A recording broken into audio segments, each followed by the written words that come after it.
ये आकाशवाणी रायपुर है। प्रादेशिक समाचार बुलेटिन के साथ मैं सुषमा श्रीवास।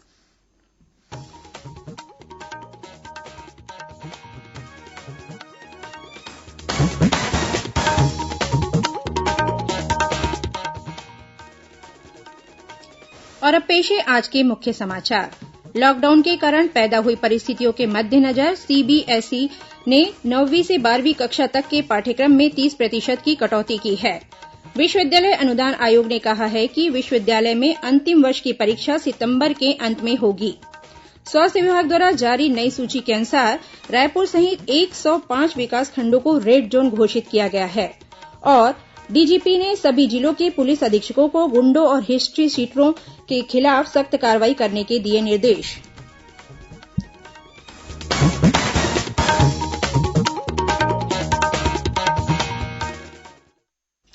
अब समाचार विस्तार से। केंद्रीय माध्यमिक शिक्षा बोर्ड सीबीएसई ने लॉकडाउन के कारण हुई क्षति की पूर्ति के लिए 9वीं से 12वीं कक्षा तक के पाठ्यक्रम में 30% तक की कटौती की है। केंद्रीय मानव संसाधन विकास मंत्री रमेश पोखरियाल निशंक ने अपने ट्वीट संदेश में कहा कि मूल संदर्भ को बनाए रखते हुए पाठ्यक्रम को तर्कसंगत बनाने का फैसला किया गया है। उन्होंने कहा कि देश और दुनिया में असाधारण स्थिति है। सीबीएसई को पाठ्यक्रम संशोधित करने और 9वीं से 12वीं तक के छात्रों पर पाठ्यक्रम का बोझ कम करने की सलाह दी गई है। विश्वविद्यालय अनुदान आयोग यूजीसी ने परीक्षाओं से संबंधित अपने पूर्व के दिशा निर्देशों में संशोधन किया है। सुरक्षा, विद्यार्थियों की प्रगति और व्यापक हितों को ध्यान में रखते हुए यूजीसी ने तय किया है कि इंटरमीडिएट सेमेस्टर के छात्र छात्राओं का मूल्यांकन पूर्व के दिशा निर्देशों के मुताबिक आंतरिक मूल्यांकन के आधार पर होगा। यूजीसी ने यह भी तय किया है कि अंतिम सेमेस्टर के छात्र छात्राओं की परीक्षा सितंबर में होगी, जो कि पहले जुलाई में होनी थी। इस बीच गृह मंत्रालय ने विश्वविद्यालयों और शिक्षण संस्थाओं को परीक्षाएं आयोजित करने की अनुमति दे दी है। उच्च शिक्षा सचिव को लिखे एक पत्र में कहा गया है कि अंतिम सत्र की परीक्षाएं विश्वविद्यालय अनुदान आयोग के दिशा निर्देशों के अनुसार संचालित की जानी चाहिए। ये परीक्षाएं केंद्रीय स्वास्थ्य और परिवार कल्याण मंत्रालय की मानक संचालन प्रक्रिया और विश्वविद्यालयों के शैक्षिक वर्ष के अनुरूप होगी। प्रदेश में संचालित प्रयास आवासीय विद्यालय में कक्षा 9वीं में प्रदेश के लिए परीक्षा 14 जुलाई को आयोजित की जाएगी। कोरोना संक्रमण से बचाव को ध्यान में रखते हुए आदिम जाति और अनुसूचित जाति विकास विभाग के संचालक ने सभी जिला कलेक्टरों को इस संबंध में दिशा निर्देश जारी किए हैं। निर्देश में कहा गया है कि यदि किसी जिले में परीक्षा केंद्र स्थल कंटेनमेंट जोन एरिया में आता है तो ऐसी दशा में परीक्षार्थियों के लिए वैकल्पिक परीक्षा केंद्र की स्थापना की जाए और इसकी सूचना परीक्षार्थियों को समय रहते दे दी जाए। परीक्षा के दौरान 2 छात्रों के बीच 6 फीट की दूरी रखना जरूरी होगा। साथ ही सभी छात्र अनिवार्य रूप से मास्क पहनकर परीक्षा केंद्र में प्रवेश करेंगे। राज्य में शिक्षा का अधिकार अधिनियम के तहत ऑनलाइन पोर्टल के माध्यम से निजी और शासकीय विद्यालयों में प्रवेश दिया जाएगा। स्कूल शिक्षा विभाग ने निजी स्कूलों में शिक्षा का अधिकार अधिनियम के तहत प्रवेश और आवेदन प्राप्त करने की तिथियां निर्धारित कर दी हैं।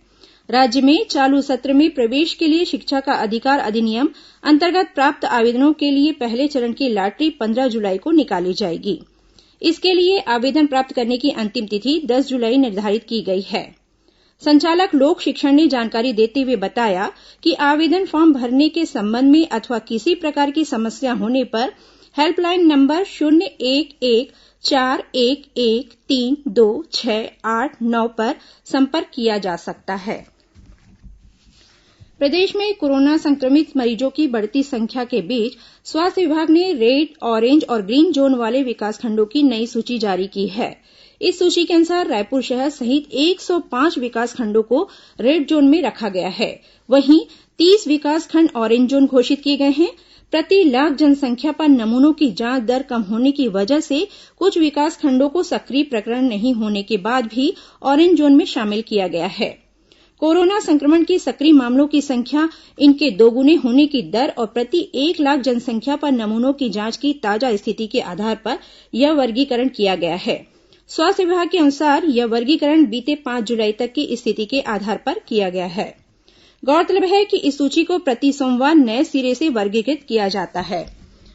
राजधानी रायपुर में आज 40 नए कोरोना संक्रमित मरीज मिले हैं। सबसे अधिक बिरगांव क्षेत्र में कोरोना संक्रमित मरीज की पहचान की गई है। इनमें पुलिस और सफाईकर्मी, स्वास्थ्य कर्मचारी, कबाड़ का व्यापार करने वाला, छात्र, बिजली मिस्त्री, पेंटर और आंगनबाड़ी से जुड़ी महिला कर्मी शामिल हैं। वहीं दुर्ग जिले में बीती रात 3 नए कोरोना संक्रमित मरीजों की पुष्टि हुई है। इनमें भिलाई इस्पात संयंत्र के एक अधिकारी और एक कर्मचारी भी शामिल हैं। इसके बाद संयंत्र के परचेस मैनेजर के कक्ष को सील कर दिया गया है। साथ ही इनके संपर्क में आए 11 लोगों को होम क्वारेंटाइन किया गया है। इधर बीजापुर जिले में सुरक्षा बलों के बाद आज एक ग्रामीण कोरोना संक्रमित पाया गया है। बताया जाता है कि यह मजदूर आंध्रप्रदेश से लौटा था और इसे मुरकीनार में क्वारेंटाइन सेंटर में रखा गया था। उधर बलौदाबाजार जिले में बीती रात तक 9 नए कोरोना संक्रमितों की पहचान की गई है। इसमें 3 मरीज कसडोल नगर के हैं, जो हाल ही में किर्गिस्तान से लौटे हैं। इस बीच कोंडागांव जिले के विश्रामपुरी इलाके में विवाह के दौरान निर्धारित संख्या से अधिक बाराती लाने और डीजे बजाकर शोर करने के मामले में पुलिस ने दूल्हे सहित 3 लोगों को गिरफ्तार किया है। इस बीच कोरोना के खिलाफ जारी जंग में राजधानी स्थित पंडित जवाहरलाल नेहरू स्मृति चिकित्सा महाविद्यालय का माइक्रोबायोलॉजी विभाग सक्रिय भूमिका रहा है। इस विभाग में आरटी-पीसीआर जांच के लिए आईसीएमआर के मापदंडों के अनुरूप उच्च स्तरीय BSL-2 लैब विकसित की गई है। कम समय में ही इस लैब ने प्रतिदिन 1000 से 1200 कोरोना सैंपल की जांच की क्षमता हासिल कर ली है। 6 जुलाई तक प्राप्त आंकड़ों के मुताबिक 50,000 से अधिक कोरोना सैंपल की जांच की जा चुकी है। इनमें से अब तक 1230 सैंपल पॉजिटिव पाए गए हैं। लैब में 3 पालियों में लगभग 55 लोगों की टीम दिन रात कार्य कर रही है। प्रादेशिक समाचार आप आकाशवाणी रायपुर से सुन रहे हैं। छत्तीसगढ़ की खबरों से है आपका वास्ता और खबरों की विश्वसनीयता से है हमारा वास्ता। आकाशवाणी समाचार रायपुर के प्रादेशिक समाचार बुलेटिन के साथ ही हमारे समसामयिक कार्यक्रम आप रेडियो के अलावा अपने मोबाइल पर भी सुन सकते हैं। आकाशवाणी समाचार फेसबुक, ट्विटर और यूट्यूब पर भी उपलब्ध है। हमारा Facebook page Chhattisgarh news on AIR, Twitter handle CGAIR news और हमारा यूट्यूब चैनल है छत्तीसगढ़ AIR न्यूज। तो अब रेडियो के साथ ही आपके मोबाइल के जरिए भी हम पहुंच रहे हैं आप तक। छत्तीसगढ़ की हर खबर के लिए सुनते रहिए आकाशवाणी समाचार।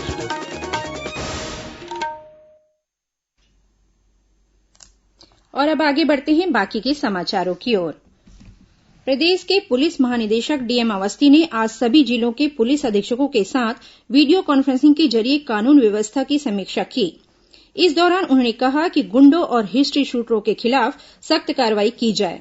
श्री अवस्थी ने चिटफंड कंपनी संचालकों को जेल भेजने और उनकी संपत्ति कुर्क करने की कार्रवाई करने को कहा। साथ ही इस मामले में निर्दोष एजेंटों के खिलाफ दर्ज केस वापस लेने की प्रक्रिया शुरू करने की बात भी कही। अंबिकापुर के जिला चिकित्सालय में डॉक्टरों से मारपीट करने के आरोपी युवक को पुलिस ने गिरफ्तार कर लिया है। इसके बाद अस्पताल के डॉक्टरों ने अपनी हड़ताल को समाप्त कर दिया और साथ ही OPD फिर से चालू कर दी है। एंटी करप्शन ब्यूरो ACB की टीम ने आज 3 अलग अलग जिलों में दबिश देकर पटवारी सहित 2 अधिकारियों को रिश्वत लेने के आरोप में गिरफ्तार किया है। साथ ही तीनों आरोपियों से रिश्वत की रकम भी बरामद की है। यह कार्रवाई ACB रायपुर, अंबिकापुर और बिलासपुर टीम द्वारा की गई। मिली जानकारी के अनुसार जिला पंचायत बिलासपुर में रूर्बन मिशन के समन्वयक को 35,000 रूपये, सूरजपुर जिले के विकासखंड शिक्षा अधिकारी को 25,000 रूपये और बेमेतरा जिले के नवागढ़ थाना अंतर्गत गोपालपुर गांव की महिला पटवारी को 2,800 रूपये की रिश्वत लेते हुए रंगे हाथों पकड़ा गया है। दंतेवाड़ा जिले में माओवादियों द्वारा आरक्षक के माता पिता के अपहरण करने का मामला सामने आया है। मिली जानकारी के अनुसार जिले के गुमियापाल गांव में बीती रात माओवादियों ने आरक्षक के घर में पहुंचकर उसके माता पिता का अपहरण कर लिया। घटना के बाद माओवादियों के कब्जे से दंपत्ति को छुड़ाने के लिए पुलिस ने कार्रवाई शुरू कर दी है। प्रदेश के परिवहन मंत्री मोहम्मद अकबर ने कल नवा रायपुर अटल नगर में एकल क्षेत्रीय परिवहन प्राधिकार के कार्यालय का शुभारंभ किया। इस अवसर पर उन्होंने कहा कि इस कार्यालय के शुरू होने से अब वाहन मालिकों को परमिट और अन्य संबंधित कार्यों के लिए भटकना नहीं पड़ेगा। उन्होंने बताया कि इस कार्यालय में राज्य के सभी संभाग के वाहन मालिकों के वाहन परमिट से संबंधित आवेदनों की सुनवाई होगी और इनके निराकरण में गति भी आएगी। साथ ही कार्यालय में पुराने परमिट के नवीनीकरण का कार्य भी किया जाएगा। गौरतलब है कि इसके पहले वाहन मालिकों को काउंटर साइन के लिए अलग अलग जगहों पर जाना पड़ता था, जिससे समय और धन दोनों ज्यादा लगता था। हावड़ा मुंबई हावड़ा और हावड़ा अहमदाबाद हावड़ा स्पेशल ट्रेनों का परिचालन अब प्रतिदिन के स्थान पर सप्ताह में एक दिन होगा। हावड़ा अहमदाबाद स्पेशल ट्रेन आगामी 10 जुलाई से हावड़ा से चलेगी और इसी प्रकार अहमदाबाद हावड़ा स्पेशल ट्रेन 13 जुलाई को अहमदाबाद से चलेगी। वहीं हावड़ा मुंबई स्पेशल ट्रेन 15 जुलाई को हावड़ा से और 17 जुलाई को मुंबई से हावड़ा के लिए चलेगी। दोनों स्पेशल गाड़ियों के समय और ठहराव में कोई परिवर्तन नहीं किया गया है। किसानों को आधुनिक खेती से जोड़ने के लिए महासमुंद जिले में उन्नत कृषि कार्यक्रम की शुरुआत की गई है। इस परियोजना में कृषि विज्ञान केन्द्र द्वारा जिले के 5 गांवों साराडीह, बिरकोनी, बरबसपुर, परसवानी और अछोला का चयन किया गया है। इन 5 गांवों के 50 किसानों का चयन कर इन्हें उन्नत खेती के लिए प्रशिक्षण और तकनीकी जानकारी दी जा रही है। अधिकारियों ने बताया कि इस परियोजना के तहत धान की जिंको राइस किस्म किसानों को उपलब्ध कराई जा रही है। साथ ही किसानों को धान फसल की मेड़ पर लगाने के लिए अरहर बीज और खरपतवार नाशक भी उपलब्ध कराए जा रहे हैं। अधिकारियों ने बताया कि जिंको किस्म के धान को लगाने पर किसानों को प्रति एकड़ 50 से 60 हजार रूपये का फायदा होगा। परियोजना के तहत किसानों को फसल उत्पादन के साथ ही बागवानी और मशरूम उत्पादन के लिए भी प्रशिक्षण दिया जाएगा, जिससे किसानों की आय में बढ़ोत्तरी हो सके। इस बीच केंद्र सरकार ने कहा है कि खरीफ फसल के मौसम के दौरान देश में उर्वरकों की कोई कमी नहीं है। केंद्रीय रसायन और उर्वरक मंत्री डीवी सदानंद गौड़ा ने कहा कि राज्य सरकारों के साथ सलाह मशविरा करके उर्वरक का पर्याप्त भंडार तैयार किया गया है। बलरामपुर जिले के तातापानी में हर साल सावन महीने में आयोजित होने वाले मेले को इस साल स्थगित कर दिया गया है। मिली जानकारी के अनुसार कोरोना संक्रमण से बचाव और सुरक्षा के मद्देनजर यह निर्णय लिया गया है। गौरतलब है कि यदि मेले का आयोजन किया जाता तो बड़ी संख्या में श्रद्धालुओं के पहुंचने की संभावना थी, जिससे कोरोना वायरस के प्रसार का खतरा बढ़ सकता था। राष्ट्रीय आपदा प्रबंधन प्राधिकरण एनडीएमए ने आकाशीय बिजली से बचने के बारे में जागरूकता फैलाने की आवश्यकता पर बल दिया है, ताकि बिजली से लोगों की जान जाने की अप्रिय घटनाओं को रोका जा सके। देश के कई भागों में बिजली गिरने से लोगों की जान जाने की हाल ही में घटनाओं के मद्देनजर यह कदम उठाया गया है।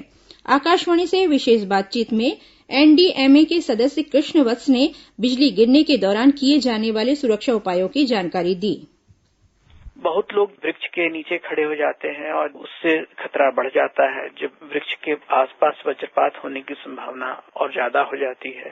बस लेट जाना जमीन पर और नहीं तो दूसरी कहीं अगल बगल में किसी इमारत में संरक्षण लेना, ये मुख्य उपाय है। खुले मैदान में थोड़ा उससे बचना चाहिए। अगर कहीं ऐसी एक्टिविटी हो रही है, आकाश में दिख रहा है कि यहाँ वज्रपात होने की संभावना है।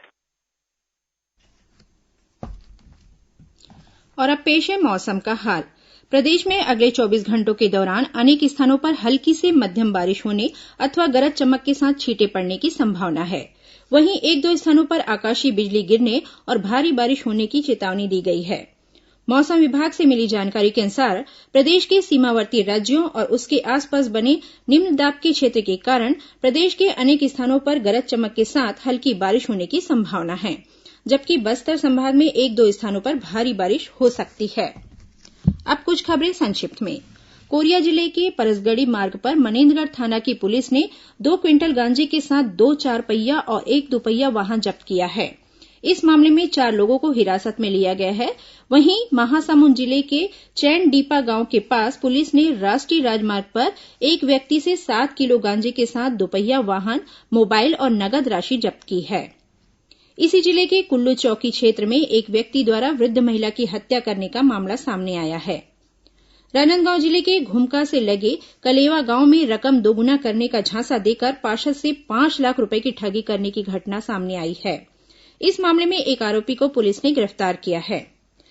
बलौदाबाजार जिले के संडी गांव में एक कपड़ा दुकान में डकैती डालने के आरोपी सभी 5 लोगों को पुलिस ने गिरफ्तार कर लिया है। गिरफ्तार आरोपियों से डकैती में इस्तेमाल किए गए चाकू के अलावा जेवरात और नगद रकम बरामद की गई है। इसी जिले की कोतवाली पुलिस ने एक युवक को गिरफ्तार कर उसके पास से 720 नग नशीली दवाई बरामद की है। कोंडागांव के केशकाल थाना अंतर्गत तोशकपाल गांव में करंट की चपेट से आने से एक व्यक्ति की मौत हो गई। और मुंगेली जिले के लालपुर थाना क्षेत्र के हरना चाका गांव में एक युवक की हत्या करने के बाद आरोपी ने थाने में आत्मसमर्पण कर दिया है। अंत में मुख्य समाचार एक बार फिर। लॉकडाउन के कारण पैदा हुई परिस्थितियों के मद्देनजर सीबीएसई ने 9वीं से 12वीं कक्षा तक के पाठ्यक्रम में 30% की कटौती की है। विश्वविद्यालय अनुदान आयोग ने कहा है कि विश्वविद्यालयों में अंतिम वर्ष की परीक्षा सितंबर के अंत में होगी। स्वास्थ्य विभाग द्वारा जारी नई सूची के अनुसार रायपुर सहित 105 विकासखंडों को रेड जोन घोषित किया गया और डीजीपी ने सभी जिलों के पुलिस अधीक्षकों को गुंडों और हिस्ट्री शीटरों के खिलाफ सख्त कार्रवाई करने के दिए निर्देश। इसी के साथ प्रादेशिक समाचार बुलेटिन समाप्त हुआ। नमस्कार।